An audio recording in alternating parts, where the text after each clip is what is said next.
নবম দশম শ্রেণীর ইজি আইসিটি বই থেকে এই পর্বে আমরা কিছু সংক্ষিপ্ত প্রশ্নের সমাধান করব। তো আমরা যদি প্রথম প্রশ্নটা একটু খেয়াল করে দেখি, প্রথম প্রশ্নে আমাদেরকে জিজ্ঞেস করলো যে মাল্টিমিডিয়া কি, ব্যাখ্যা করো। মাল্টিমিডিয়া কি সেটা আমাদেরকে ব্যাখ্যা করতে বলা হয়েছে। মাল্টিমিডিয়া অর্থ বহু মাধ্যম, একাধিক মাধ্যমকে, মানে হচ্ছে যেমন টেক্সট, ছবি, অডিও, ভিডিও, অ্যানিমেশন যখন একসাথে ব্যবহার করে তথ্য বা বার্তাকে আকর্ষণীয়, সহজবোধ্য ও জীবন্তভাবে উপস্থাপন করা হয়, সেই উপস্থাপনা পদ্ধতিকে বলা হয় মাল্টিমিডিয়া। সংক্ষেপে বললে শব্দ, বর্ণ, চিত্র এই তিন মাধ্যমের রূপ নিয়ে গঠিত একাধিক মিডিয়াকে একসাথে ব্যবহার করাকেই মাল্টিমিডিয়া বলে। উদাহরণস্বরূপ television, cinema, computer game, e learning, power point presentation ইত্যাদি। মানে খেয়াল করো, টেলিভিশনে কি হয়, আমরা একসাথে একটা মানুষকে দেখি, তার কথা শুনি, আবার তাকে দেখতে পাই। তো এই যে আমাদের কি কি ছবি দেখাচ্ছে, তারপর হচ্ছে অডিও থাকতেছে, আবার সেখানে কি লেখাও থাকে, আবার কিছু কিছু হচ্ছে যেমন আমরা যে ধরো কার্টুনগুলো দেখি সেখানে কি অ্যানিমেশন হচ্ছে। এই যে সমস্ত মাধ্যমকে একটা জায়গায় এনে প্রেজেন্ট করা, এটাই মূলত হচ্ছে মাল্টিমিডিয়া। বহু মিডিয়াকে কেন ইন্টারেক্টিভ মাল্টিমিডিয়া বলা হয়? একাধিক মিডিয়াকে একসাথে ব্যবহার করাই হলো মাল্টিমিডিয়া। আবার ইন্টারেক্টিভ মাল্টিমিডিয়া হলো এমন বহু মাধ্যম যার সাথে ব্যবহারকারী যোগাযোগ করতে পারে। এইসব মিডিয়ার সাথে যুক্ত করা হয়েছে ডিজিটাল যন্ত্রের প্রোগ্রামিং করার ক্ষমতা। মূলত বহু মিডিয়াকে তার বহুমাত্রিক ও প্রোগ্রামিং ক্ষমতার জন্য ইন্টারেক্টিভ মাল্টিমিডিয়া বলা হয়। মাল্টিমিডিয়া কত প্রকার ও কী কী বর্ণনা করো। মাল্টিমিডিয়া সাধারণত দুইটা ভাগে বিভক্ত করা যায়। একটা হচ্ছে লিনিয়ার আর একটা হচ্ছে নন লিনিয়ার। যেসব মাল্টিমিডিয়া সময়ের উপর নির্ভরশীল তাদেরকে লিনিয়ার মাল্টিমিডিয়া বলে, যেমন অডিও, ভিডিও ইত্যাদি। এটাকে অন্যভাবেও একটু আমরা বলতে পারি, লিনিয়ার মাল্টিমিডিয়াটা হচ্ছে এরকম যে ধরো এই যে তুমি আমার এই ক্লাসটা দেখতে পাচ্ছ, এই ক্লাসটা কিন্তু তোমার কন্ট্রোলে নাই। তুমি চাইলে এই ক্লাসে এই যে 3-এর পরে 5 নম্বর প্রশ্ন নিয়ে আসতে পারবা, ব্যাপারটা এরকম তোমার কন্ট্রোলে নাই। যেই জিনিসগুলো এরকম সময়ের উপর নির্ভরশীল, মানে সে তার নিজের গতিতে চলতে থাকবে, সেটাকে আমরা বলি হচ্ছে লিনিয়ার মাল্টিমিডিয়া। অন্যদিকে নন লিনিয়ার মাল্টিমিডিয়া হচ্ছে যেসব মাল্টিমিডিয়া সময়ের উপর নির্ভরশীল নয় তাদেরকে নন লিনিয়ার মাল্টিমিডিয়া বলে। নন লিনিয়ার মাল্টিমিডিয়াকে ডিসক্রিট মিডিয়াও বলা হয়। নন লিনিয়ার মাল্টিমিডিয়া পর্যায়ক্রমিক না হয়ে তাৎক্ষণিকভাবে পরিবর্তনশীল হয়ে থাকে। মানে যেমন ধরো হচ্ছে তুমি গেম খেলতে গেলে একটা জায়গা থেকে আরেকটা জায়গায় মুভ করতে পারো, এটা কিন্তু তোমার কন্ট্রোলের উপরে। এইটা কিন্তু একটা স্মুথলি চলতেছে এরকম ব্যাপারটা না, সেটা তোমার ইচ্ছা অনুযায়ী তুমি পরিবর্তন করতে পারো, অর্থাৎ ওইটার উপর তোমার কন্ট্রোল আছে। কিন্তু লিনিয়ার মাল্টিমিডিয়ার উপর হচ্ছে তোমার কন্ট্রোল নাই। ইন্টারেক্টিভ মাল্টিমিডিয়া উদাহরণ সহ ব্যাখ্যা করো। একসময় যে সকল মিডিয়া ভিন্ন ভিন্নভাবে ব্যবহৃত হতো তা এখন একসাথে ব্যবহৃত হচ্ছে। একাধিক মিডিয়াকে একসাথে ব্যবহার করাকেই মাল্টিমিডিয়া বলা হয়। আবার এর সাথে যুক্ত করা হচ্ছে ডিজিটাল যন্ত্রের প্রোগ্রামিং করার ক্ষমতা। যেসব মাল্টিমিডিয়া বহুমাত্রিক ও প্রোগ্রামিং ক্ষমতা আছে এবং ব্যবহারকারীকে বহু মাধ্যমের সাথে যোগাযোগ করিয়ে দিতে পারে তাকে ইন্টারেক্টিভ মাল্টিমিডিয়া বলা হয়।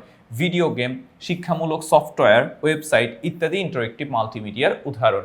মানে ব্যাপারটা হচ্ছে ভিন্ন ভিন্ন মিডিয়া। একটা সময় কি হইতো, আমরা রেডিওর মাধ্যমে অডিও শুনতাম, আবার অন্য একটা ইতে হচ্ছে শুধু ভিডিও দেখতাম, সাউন্ড পেতাম না, ব্যাপারটা এরকম। তো এখন দুইটাকে একসাথ করে, মানে অনেকগুলো মিডিয়াকে একসাথ করে ছবি দেখা যাচ্ছে, অডিও দেখা যাচ্ছে, টেক্সট দেখা যাচ্ছে, সেইটাকে আমরা বলি হচ্ছে মাল্টিমিডিয়া।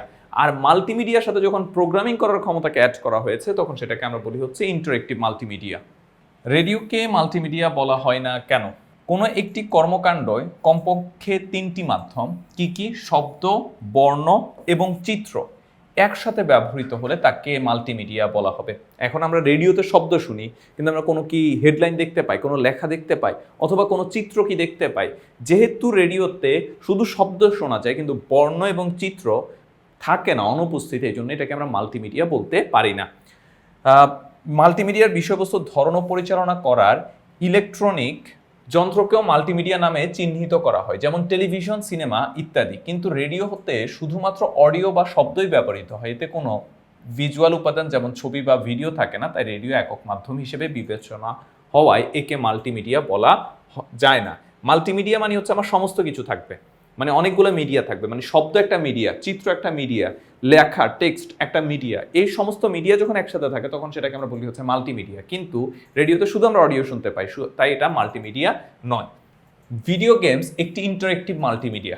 আবারও বলি, মাল্টিমিডিয়া জিনিসটা কি, যেখানে শব্দ থাকবে, তারপরে যেখানে আমাদের লেখা থাকবে, যেখানে আমাদের ভিডিও থাকবে, চিত্র থাকবে, এই তিনটা যখন থাকবে তখন আমরা এটাকে মাল্টিমিডিয়া বলবো। আর মাল্টিমিডিয়ার সাথে যদি আমরা প্রোগ্রামিংটাকে অ্যাড করে দিতে পারি তখন সেটাকে আমরা বলবো হচ্ছে ইন্টারেক্টিভ মাল্টিমিডিয়া। গেমের মধ্যে কিন্তু হচ্ছে আমরা চাইলে এটাকে একটা জায়গা থেকে আরেকটা জায়গায় মুভ করতে পারি এবং সেখানে ছবি দেখা যায়, মানে এক একটা ক্যারেক্টার থেকে আরেকটা ক্যারেক্টার আমরা নিজেদের মতো হচ্ছে সাজাইতে পারি, সেখানে হচ্ছে যে অনেক কিছু চেঞ্জ করতে পারি, অনেক কিছু নিজে নিজে শো করে। এই যে ব্যাপারগুলা, এখানে যেহেতু একটা প্রোগ্রামিং আছে, এখানে যেহেতু চিত্র আছে, এখানে যেহেতু বর্ণ আছে, এখানে যেহেতু শব্দ আছে, তাই এটাকে হচ্ছে এই ভিডিও গেমকে একটা ইন্টারেক্টিভ মাল্টিমিডিয়া বলা যায়।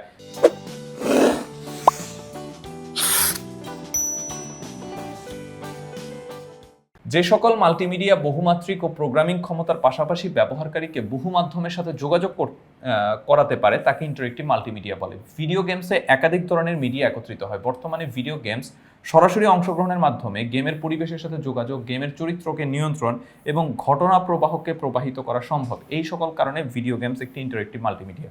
এই যে গেমের চরিত্রকে নিয়ন্ত্রণ, ও কি মানে ক্যারেক্টারটা কি ডানে যাবে নাকি বামে যাবে, এটা তুমি নিয়ন্ত্রণ করতে পারতেছো। ডানে গেলে একরকম ভিজুয়াল দিচ্ছে, বামে গেলে আরেক রকম ভিজুয়াল দিচ্ছে। এই যে এই ডান বাম মুভ করার পর এটা প্রোগ্রামিং এর মাধ্যমে ভিজুয়াল সেট আপ হচ্ছে, এই মানে হচ্ছে এখানে প্রোগ্রামিং কাজ করতেছে। আবার এখানে যেহেতু ছবি, ভিডিও, অডিও সব দেখা যাচ্ছে, শোনা যাচ্ছে, দেখা যাচ্ছে, এই জন্য এটা ইন্টারেক্টিভ মাল্টিমিডিয়া। মাল্টিমিডিয়ার প্রধান মাধ্যমসমূহ কি কি? এখানে টেক্সট বা বর্ণ থাকে, ভিডিও থাকে, শব্দ বা অডিও থাকে, চিত্র বা গ্রাফিক্স থাকে, অ্যানিমেশন থাকে, ইন্টারেক্টিভ কম্পিউটার থাকে। মানে টেক্সট বা বর্ণ থাকতে হবে, ভিডিও থাকতে হবে, শব্দ থাকতে হবে, এগুলো তো আমরা কমন। এরপর হচ্ছে চিত্র বা গ্রাফিক্স, অ্যানিমেশন এবং ইন্টারেক্টিভ কম্পিউটার। এই সমস্ত উপাদান থাকলে, এই সমস্ত উপাদান নিয়ে হচ্ছে মূলত মাল্টিমিডিয়া গঠিত। অ্যানিমেশন এক ধরনের গ্রাফিক্স, ব্যাখ্যা করো। গ্রাফিক্স হলো স্থির চিত্র এবং অ্যানিমেশন হলো চলমান বা চিত্র হতে পারে, আবার দ্বিমাত্রিক বা ত্রিমাত্রিক হতে পারে। গ্রাফিক্সকে যখন সময়ের সাথে পরিবর্তন করে চলমান রূপ দেখানো হয় তখন তা হয়ে যায় অ্যানিমেশন। এটি কেবল একক মিডিয়া নয়, বরং এর সাথে অডিও, ভিডিও, টেক্সট ইত্যাদি সম্পৃক্ত রয়েছে। মূলত গ্রাফিক্সের ধারাবাহিক প্রদর্শনের মাধ্যমে অ্যানিমেশন তৈরি হওয়ায় অ্যানিমেশনকে এক ধরনের গ্রাফিক্স বলা হয়। খেয়াল করো, গ্রাফিক্স হচ্ছে স্থির চিত্র, অ্যানিমেশন হচ্ছে চলমান চিত্র। অনেকগুলা স্থির চিত্র যখন আমরা একসাথে পাশাপাশি রেখে মুভ করাই তখন সেটাকে আমরা মূলত হচ্ছে অ্যানিমেশন বলে থাকি। তাহলে অ্যানিমেশনটা কোত্থেকে তৈরি হচ্ছে? অনেকগুলা গ্রাফিক্সের সমন্বয় তৈরি হচ্ছে, এই জন্য এটাকে আমরা বলি হচ্ছে কি, অ্যানিমেশন হচ্ছে একটা গ্রাফিক্স। যেমন আমরা যে সিনেমা দেখি বা তুমি যে আমার এখানে ভিডিওটা দেখতেছো, এই ভিডিওটা কি, ভিডিওটা বলতে কি বোঝায়? এই ভিডিওটা বলতে আমার প্রত্যেকটা ন্যানো সেকেন্ড বা হচ্ছে তার কম বেশি সেকেন্ডে হচ্ছে আমার এক একটা ছবি নেওয়া হচ্ছে, ক্যামেরা আমার এক একটা ছবি নিচ্ছে, এই ছবিগুলোকে একটার পর একটা সংযুক্ত করাচ্ছে। যখন একটার পর একটা সংযুক্ত করার পর মুভ হচ্ছে তখন সেটাকে আমরা কি বলি? তখন সেটাকে আমরা ভিডিও বলি। তুমি ভিডিওর বাংলা কি? ভিডিও মানে হচ্ছে চলচ্চিত্র। চিত্র যখন চলমান থাকে তখন তাকে আমরা চলচ্চিত্র বলি। সেমভাবে গ্রাফিক্স হচ্ছে চলমান, অ্যানিমেশন হচ্ছে চলমান গ্রাফিক্স। অ্যানিমেশন হচ্ছে চলমান গ্রাফিক্স, মানে গ্রাফিক্সের যে চিত্রগুলো আছে সেগুলো একটার পর একটা বসিয়ে যখন তাদেরকে চলতে দেওয়া হয় তখন সেটাকে আমরা বলি হচ্ছে গ্রাফিক্স। সুতরাং সেটাকে বলি অ্যানিমেশন। সুতরাং অ্যানিমেশন হচ্ছে এক প্রকারের গ্রাফিক্স। ইন্টারেক্টিভ কম্পিউটিং বলতে কি বোঝায়? ইন্টারেক্টিভ কম্পিউটার বলতে বোঝানো হয় এখানে ইনপুট দেওয়া যায় এবং আউটপুট পাওয়া যায়, এরকম যখন থাকে তখন সেটাকে আমরা বলি ইন্টারেক্টিভ কম্পিউটিং। ইন্টারেক্টিভ কম্পিউটার হলো এমন একটি প্রক্রিয়া যেই প্রক্রিয়ায় ব্যবহারকারী ও কম্পিউটার সরাসরি ও তাৎক্ষণিকভাবে যোগাযোগ করে কাজ করতে পারে। অর্থাৎ ব্যবহারকারী ইনপুট দিলে কম্পিউটার সাথে সাথে প্রতিক্রিয়া দেয়। এই দ্বিমুখী যোগাযোগই ইন্টারেক্টিভ কম্পিউটার। যেমন এটিএম মেশিন, তুমি যখন কার্ড পাঞ্চ করো তখন সেখানে হচ্ছে কি আউটপুট দেখে, কার্ডে কত ব্যালেন্স আছে, তুমি টাকা উঠালে সেই প্রসিডিওর কন্টিনিউ করে। তারপরে কম্পিউটার গেম, তুমি যখন হচ্ছে তাকে বলতেছো ডানে মুভ করার জন্য, সেটা ডানে মুভ করতেছে। ডানে মুভ করতে তোমার যে কমান্ড, এটা হচ্ছে ইনপুট, আর সে যে মুভ করতেছে সেটা হচ্ছে আউটপুট। তারপরে স্মার্টফোন, স্মার্টফোনে তুমি যে ইনপুটটা দাও সেটা সে আউটপুট হিসাবে দেখাচ্ছে। তাহলে এইটা হচ্ছে কি ইন্টারেক্টিভ কম্পিউটিং। তাহলে যখন আমি ইনপুট দিব এবং ইনপুটের সাথে সে আউটপুটও দেখাইতে পারে তখন সেটাকে আমরা ইন্টারেক্টিভ কম্পিউটিং বলতে পারি। কিন্তু টেলিভিশনের ক্ষেত্রে কি এমনটা সম্ভব? টেলিভিশনে আমি কি কোনো কিছু ইনপুট দিতে পারি? কোনো কিছু ইনপুট দিতে পারি না, তাহলে ওইটা ইন্টারেক্টিভ কম্পিউটিং না। তথ্য যোগাযোগ প্রযুক্তিতে মাল্টিমিডিয়ার ব্যবহার উল্লেখ করো।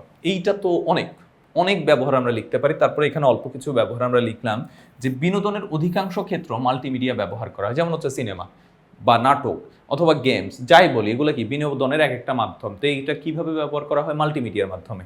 বিজ্ঞাপনে মাল্টিমিডিয়া ব্যবহার করে তা আরও বেশি আকর্ষণীয়ভাবে উপস্থাপন করা হয়। তারপরে কম্পিউটার গেমস ও ভিডিও গেমসগুলো মাল্টিমিডিয়া ব্যবহার ব্যাপক। শিক্ষার উপকরণ হিসেবে মাল্টিমিডিয়ার ব্যবহার উত্তরোত্তর বৃদ্ধি পাচ্ছে, ফলে শিক্ষায় অগ্রগতি বাড়তেছে। যেমন হচ্ছে এই যে তোমরা এখানে কি করতেছো, আগে তোমার শিক্ষার ক্ষেত্রে কি হতো, টিচার এসে ক্লাস নিতেন, দ্যাটস ইট। এখন তুমি এটা ভিডিও আকারে পাচ্ছ, আমরা এখানে অ্যানিমেশন দেখাইতে পারি, আমরা এখানে গ্রাফিক্স দেখাইতে পারি, এরকম অনেক কিছু করতে পারি। তো সেই ক্ষেত্রে তোমার যেহেতু এখানে আমরা কি বলে তোমার মাল্টিমিডিয়া সংযোজন করতেছি, যার ফলে তোমার কাছে শিক্ষা অনেক আকর্ষণীয় এবং সহজ হয়ে উঠতেছে এবং তুমি বুঝার সুবিধা পাচ্ছ। এই জন্য শিক্ষা উপকরণ হিসেবে মাল্টিমিডিয়ার ব্যবহার উত্তরোত্তর বৃদ্ধি পাচ্ছে, ফলে শিক্ষার অগ্রগতি ঘটছে। তো এটাই ছিল আমাদের এই পর্বে আলোচনা। পরবর্তী পর্বে আরও কিছু সংক্ষিপ্ত প্রশ্ন আলোচনা করবো। এই প্রশ্নগুলো আমরা ব্যাখ্যা বিশ্লেষণ করছি ইজি আইসিটি বই থেকে। তোমরা যারা ইজি আইসিটি বই সংগ্রহ করনি খুব দ্রুত সংগ্রহ করে ফেলবে। সবাই ভালো থাকবে, সুস্থ থাকবে, আল্লাহ হাফিজ।